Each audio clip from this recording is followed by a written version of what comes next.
소프트웨어 개발은 크게 8가지 개념으로 정리를 해 보았습니다. 8개긴 하지만 얘네들도 합치면 96개입니다. 얘네들도 160개 중에 96개다 그러면 굉장히 많이 차지를 합니다. 근데 여기서 보실 점은 과목 1에 디자인 패턴처럼 굉장히 양이 많은 게 있었잖아요. 근데 디자인 패턴은 안 외워도 사실은 그만이었거든요. 근데 여기 보시면 4번, 5번 테스트 관리, 애플리케이션 테스트 관련해서 합해서 36문제가 나왔습니다. 8회분 중에 거의 한 해당 그냥 한 3, 4문제 정도 나온다. 테스트 쪽으로 생각을 해주시면 됩니다. 첫 번째 개념입니다. 제품 소프트웨어 패키징은 이제 개발이 완료된 소프트웨어를 고객에게 인도해주기 위해서 패키징하고 설치 매뉴얼을 만드는 작업입니다. 또 패키징 프로세스는 기능 식별, 모듈화, 빌드 진행, 사용자 환경 분석, 패키지 적용 시험, 패키징 변경 개선 이 순서로 쭉 진행이 되고요.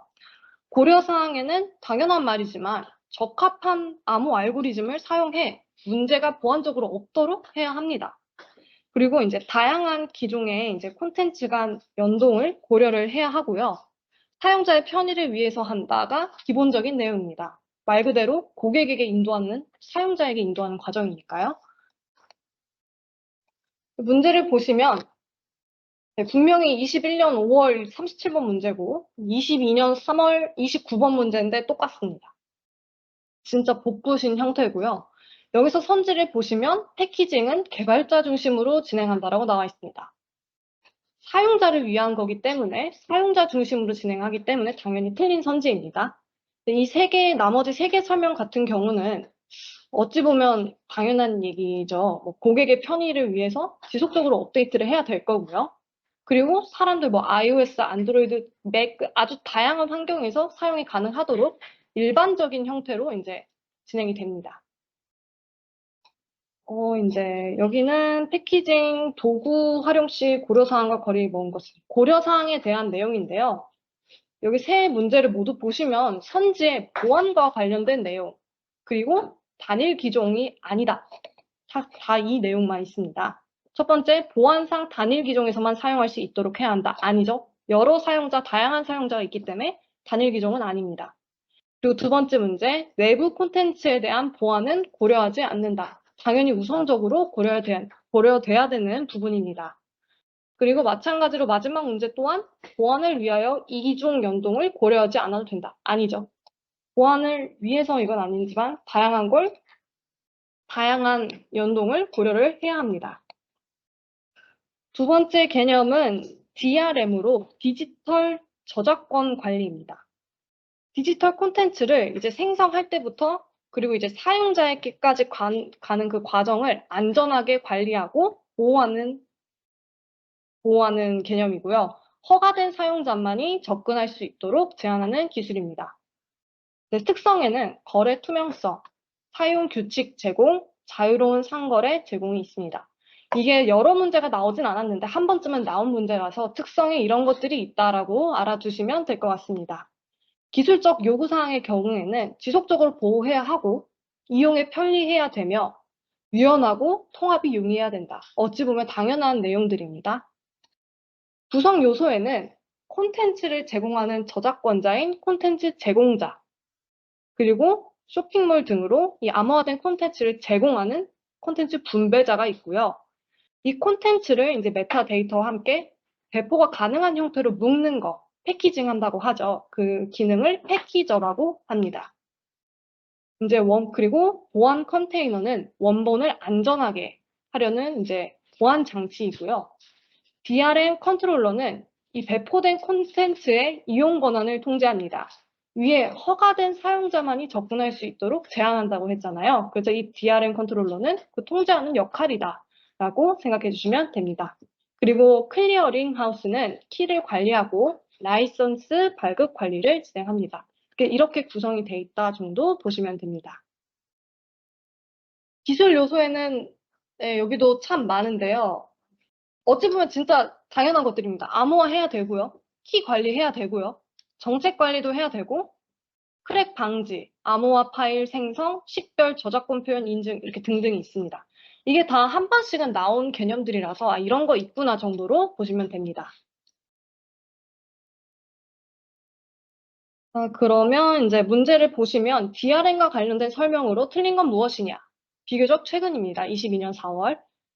선지를 보시면 원본을 안전하게 유통하기 위한 전자적 보안은 고려하지 않기 때문에 여기서부터가 이미 끝났죠. 보안을 위한 거니까요. 틀린 선지라고 볼 수가 있습니다. 그리고 이제 이 밑에 세 문제 같은 경우에는 구성 요소에 대한 설명드립니다. 이제 아까 콘텐츠 제공자, 분배자 뭐 이렇게 쭉 나왔는데요. 이 두 번째 문제의 경우 콘텐츠 분배자의 설명에 콘텐츠를 메타데이터와 함께 배포한 가능한 형태로 묶는 기능. 묶는 거는 패키징한다 해서 패키저이죠. 분배자는 그냥 나눠주는 역할입니다. 그래서 틀렸다고 볼 수가 있습니다. 그리고 세 번째 문제는 구성 요소가 아닌 것은 데이터 웨어하우스가 아니라 클리어링 하우스였죠. 이거는 이제 아마 이 문제 손지 중에 클리어링 하우스가 있었을 거예요. 그래서 이거 헷갈리지만 않으시면 되지 않을까 싶습니다. 그리고 이제 마지막 문제도 패키저의 주요 역할로 옳은 것은 묶는 역할이다. 이 정도 알아두시면 됩니다. 다음은 기술 요소에 대한 문제인데요. 여기도 신기하게 첫 번째, 두 번째 문제는 방화벽으로 답이 같습니다. 그리고 밑에 두 개도 분명히 다른 회차, 다른 문제인데 문제가 똑같죠. 그래서 이제 기술 요소가 아닌 것, 방화벽은 무조건 아니다 정도 기억하시면 되고요. 나머지는 어찌 보면 당연하다. 근데 방화벽은 아니다. 이것 정도. 그리고 DRM 기술과 거리가 먼 것은 컨텐츠 오류를 감지하거나 복구하지 않습니다. 얘네를 보호하는 역할을 하는 거지 이걸 복구까지는 하지 않아요. 그냥 접근 못하게 막고 안전하게 돌아다니도록 하는 역할이지 기술과 거리가 먼 거라 했으니까 일단 이건 아니다 정도 생각하시면 됩니다. 다음은 이제 형상 관리입니다. 소프트웨어 생명주기 동안 발생하는 변경 사항을 이제 체계적으로 관리하는 관리 활동이에요. 변경 사항은 그냥 버전 업데이트처럼 약간 그런 느낌이라고 생각을 해주시면 되고요. 관리 항목으로는 이제 프로젝트 요구 분석서, 소스 코드, 운영 및 설계 지침서가 있습니다. 이 관리 항목 또한 그렇게 많이 나오진 않았어요. 근데 한 문제가 나왔기 때문에 그래도 관리 항목에 이런 게 있다더라 정도 알아두시면 될 것 같고요. 대표적으로 CVS, SVN, Git이 있습니다. 형상관리 도구 기능에는 크게 세 가지가 있습니다. 체크인은 개발자가 본인이 수정한 소스를 저장소에 업로드하는 걸 체크인이라고 하고요. 체크아웃은 이렇게 올린 저장소로부터 최신 버전을 다운받는 걸 체크아웃이라고 합니다. 커밋은 저장소에 업로드하고 최종적으로 업데이트 되었을 때 반영하도록 하는 기능입니다. 만약에 잘못 올렸는데 이게 바로 반영이 돼버리면 문제가 생길 수가 있겠죠. 그래서 반드시 올리고 나서 커밋을 해야만 반영이 되도록 한 번 더 확인해주는 기능이라고 생각해 주시면 됩니다. 두 번째는 이제 특징인데요. 특징으로는 크게 네 가지가 있습니다. 소프트웨어의 가시성과 추적 가능성을 부여해요. 버전 관리와 비슷하기 때문에 얘가 어디서 생겼던 엔지를 추적할 수가 있습니다. 이를 통해서 제품의 품질과 안전성을 높일 수 있습니다. 그리고 이전 버전이나 그 버전에 대한 정보에 접근이 가능하고요. 그래서 배포본을 관리하는 데도 유용합니다. 또한 이제 불필요한 사용자의 소스 수정을 제한할 수가 있습니다. 접근을 아예 하지 못하도록 하면서요. 그리고 동일한 프로젝트에 대해 여러 개발자가 동시에 개발이 가능하다는 특징이 있습니다. 형상 관리 절차는요. 형상 식별, 형상 통제, 형상 보고 및 감사, 형상 기록 보고가 있습니다. 형상 식별은 말 그대로 관리 대상이 무엇인지를 식별하는 과정이고요. 대상으로는 품질 관리 계획서, 그리고 소스 코드 등이 있습니다. 형상 통제는요. 요구사항 변경 요구가 있으면 이거를 관리를 하고요. 통제를 지원을 해주고요. 그리고 그 기준선에 대한 관리 및 통제를, 형상 통제를 수행하는 과정이 형상 통제 컨피규레이션 컨트롤입니다. 다음은요. 형상 보고 및 감사입니다. 그 기준선에 대한 관리를 형상 통제 단계에서 진행을 했잖아요. 그러면 이 기준선의 무결성을 평가하는 단계가 형상 보고 및 감사 단계입니다. 제3자의 객관적인 확인과 검증을 통해서 아, 이거 괜찮다라는 무결성을 확보하는 단계입니다. 그리고 마지막으로 이 기준선에 대한 변경과 처리 과정에서의 상태를 모두 이제 기록하는 과정, 형상 기록 및 보고 과정이 있습니다. 승인된 형상 리스트, 계획된 변경 상태, 이런 것 등을 기록하는 단계입니다. 네. 문제를 보시면 개념 정의 문제 당연히 나오고 있고요. 소프트웨어 형상 관리 의미로 적절한 것은 변경 사항을 관리하는 거라 했죠. 버전 관리와 같은 내용이라고 생각하시면 됩니다. 그렇기에 개발 과정의 변경 사항을 관리한다라는 2번 선지가 정답이 되겠습니다. 그리고 세 번째는 형상 관리에 대한 설명으로 거리가 먼 것인데요. 아까 형상 관리 도구로는 CVS, SVN, Git이 있다고 했습니다. 그렇기 때문에 이는 틀린 선지라고 생각해 주시면 됩니다. 그리고 이제 형상 관리에서 관리 항목에 포함되지 않는 것은 이게 이제 한 문제 나왔던 그거라서 이거는 요구 분석서, 소스 코드, 운영 및 설계 지침서. 당연하죠. 프로젝트 개발 비용까지 이 버전을 바꾸는 데 있어서 그렇게 중요하진 않으니까요. 그렇게 생각해 주시면 됩니다. 그리고 마지막으로 주요 기능인 체크인, 체크아웃, 커밋이 아닌 이 정규화가 틀린 선지가 되겠습니다. 다음은 이제 제품 소프트웨어의 형상 관리 역할로 틀린 것은 이라고 되어 있는데요. 형상 관리는 버전을 관리하는 것이지 프로젝트 개발 비용을 효율적으로 관리하는 건 아닙니다. 나머지는 이제 맞는 거죠. 형상 관리 통해서 배포는 관리 유용하다. 불필요한 사용자 못하게 한다. 동일한 프로젝트에 여러 개발자 동시 개발 가능하다. 이제 이런 그냥 밑에 문제 또한 그런 일치 불일치 문제 정도다라고 생각하시면 됩니다. 두 번째 문제의 선지 또한 형상 관리를 위해서 구성된 팀을 프로그래머 팀이라고 한다. 프로그래머는 이제 프로그램을 진짜 만드는 개발자인 사람들인 거잖아요. 이 부분이 관리를 위해서 개발자 팀을 꾸릴 필요는 없겠죠. 그래서 이건 틀린 선지라고 볼 수 있습니다. 그리고 마지막으로 형상 통제 과정에서는 형상 목록의 변경 요구를 즉시 수용 및 반영해야 된다. 이게 제대로 된 건지 아닌지 아까 무결성을 이제 기준선을 세우고 제3자로부터 무결성을 판단을 받아야 된다고 했잖아요. 그렇기 때문에 즉시 수용하고 반영한다는 틀린 선지가 되겠습니다. 다음은 테스트 관리입니다. 이것도 사실 이제 뒤에 이제 여기 나오는 정말 많은데요. 이 테스트와 관련된 내용인데 비교적 기본적인 개념들이라서 앞에 그냥 따로 뺐습니다. 소프트웨어 테스트는 개발 단계에서 사용자의 요구사항을 만족하는지 확인하는 이제 결함을 찾아내는 활동을 말합니다. 품질을 향상시키고 오류를 발견하고 오류를 예방하는 관점에서 수행을 합니다. 디버깅이라는 개념이 있는데요. 이거는 오류를 수정하는 작업입니다. 이게 문제에서도 테스트와 디버깅의 차이를 물은 문제가 있었기 때문에 테스트는 발견하고 예방하는 거다. 디버깅은 수정하는 거다. 차이를 명확하게 알고 계시면 될 것 같습니다. 소프트웨어 테스트 원리에는 이제 여러 개가 있는데요. 테스팅은 결함이 존재함을 밝히는 활동이다. 아까 오류를 발견한다고 했죠. 그리고 완벽한 테스팅은 불가능하다. 어딜 가나 완벽하다. 이건 무조건 해야 된다. 이런 건 대부분 틀린다고 보시면 됩니다. 그리고 테스팅은 개발 초기에 시작해야 한다.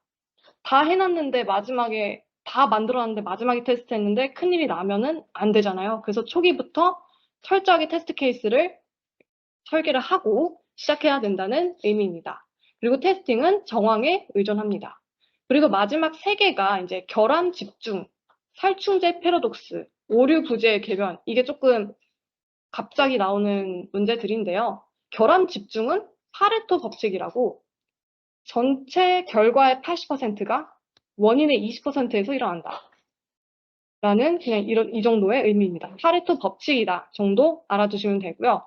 살충제 패러독스는 같은 살충제를 여러 번 맞게 되면 내성이 생기겠죠. 그것처럼 동일한 테스트 케이스로 반복해봤자 더 이상 결함을 발견할 수 없다라는 뜻으로 살충제 패러독스라고 합니다. 마지막으로 오류 부재의 궤변은 오류를 발견했어요. 근데 이걸 제거했다. 그럼 품질이 향상된 것이냐? 그렇다고는 할 수 없다라는 걸 오류 부재의 궤변입니다. 오류가 부재하다고 해서 이게 항상 품질이 좋다는 걸 의미하는 건 아니다. 그 정도가 테스트 원리입니다. 테스트 케이스하고 테스트 오라클인데요. 테스트 케이스는 소프트웨어가 요구사항을 준수했는지 확인하기 위해 구성된 명세서입니다. 항목을 그냥 이렇게 산출물이라고 생각을 하시면 돼요. 그래서 식별자, 어떤 거 테스트할 건지 테스트 항목, 입력 뭐 할 건지, 출력 뭐 할 건지, 환경 설정 어떻게 할 건지, 뭣도 필요한지 그냥 기본적인 구성 요소의 내용들이 있습니다. 이것 같은 경우도 나오는 게 있어서 그냥 이런 게 있구나 알아두시면 됩니다. 표준 형식으로는 뭐 ID, 시나리오, 테스트 단계, 뭐 데이터 등등이 있고요. 이 또한 그렇겠지. 당연히 예상 결과가 존재해야 될 거고 실제 결과가 나와야 이걸 통과했는지 실패했는지 알 수 있겠죠. 그래서 구성 요소와 형식은 이러하다 정도 알고 계시면 됩니다. 테스트 오라클은 사실 한 문제가 나왔어요. 과목 2에서는. 근데 일단은 나왔기 때문에 이제 말씀을 드리자면 테스트 결과가 참인지 거짓인지를 판단하기 위한 기법 및 활동을 의미를 합니다. 사전에 정의된 참값을 입력을 하고요. 종류로는 참, 일관성 검사, 샘플링, 휴리스틱 이런 종류들이 있습니다. 문제를 보시면 첫 번째 문제는 테스트와 디버그의 목적으로 옳은 것은 이라고 되어 있습니다. 아까 테스트는 오류를 찾는 작업이라고 했죠. 그리고 여긴 디버그라고 되어 있는데 또 여기는 디버깅이라고 되어 있습니다. 그냥 이거는 오류를 수정한다. 이게 맞다고 이제 옳은 선지이고요. 그리고 두 번째는 전체 오류의 80%는 전체 모듈의 20%부터 발견된다. 이거는 파레토 법칙, 결함 집중 법칙이죠. 그래서 이런 게 있다 정도 알아주시면 됩니다. 그리고 마지막은 이 또한 파레토 법칙이 좌우한다. 바로 위에 나온 내용이죠. 결함 집중 방식. 이 또한 20년도에 나오고 그리고 21년도에 또 나온 내용이라서 그냥 이 내용만 보셔도 결함의 대부분은 소수의 특정한 모듈에 집중되어 존재한다. 그냥 이 설명 자체에서 답을 알려주고 있죠. 그래서 이 정도에서 멈춘다라고 생각하시면 됩니다. 그리고 이제 테스트 케이스하고 이제 테스트 오라클인데요. 테스트 케이스에 일반적으로 포함되는 항목이 아닌 것은 일반적으로 포함되지 않는 것이라고 했습니다. 조건 당연히 들어가야 될 거고요. 어떤 게 들어가는지 데이터 있어야 될 거고요. 예상 결과 있어야 참과 실패했는지 통과했는지를 판단할 수가 있겠죠. 테스트 비용은 일반적으로는 포함되는 항목이 아니다. 이 중에서는 제일 그렇듯하지 않다라고 생각해 주시면 됩니다. 그리고 테스트 케이스와 관련된 설명으로 틀린 것은 테스트의 목표 및 테스트 방법을 결정하기 전에 테스트 케이스를 작성해야 된다. 목표를 안 정했는데 어떻게 죄송합니다. 목표 및 테스트 방법 결정하기 전에 케이스 작성해야 된다. 목표가 결정이 돼야 어떤 결과가 나타나는 게 맞는 건지 작성을 할 수가 있겠죠. 그래서 이거는 틀린 선지라고 생각하면 됩니다. 그리고 이제 이게 테스트 오라클, 이게 한 문제 나온 건데요. 20년도에 나오기는 했지만 그래도 다른 테스트 케이스, 뭐 테스트 시나리오, 테스트 데이터라고 선지들이 나와 있잖아요. 그래서 혹시 테스트 시나리오라던가 테스트 데이터라던가 이런 데에 대한 개념도 나올 수가 있을 것 같아서 일단은 넣어놨습니다.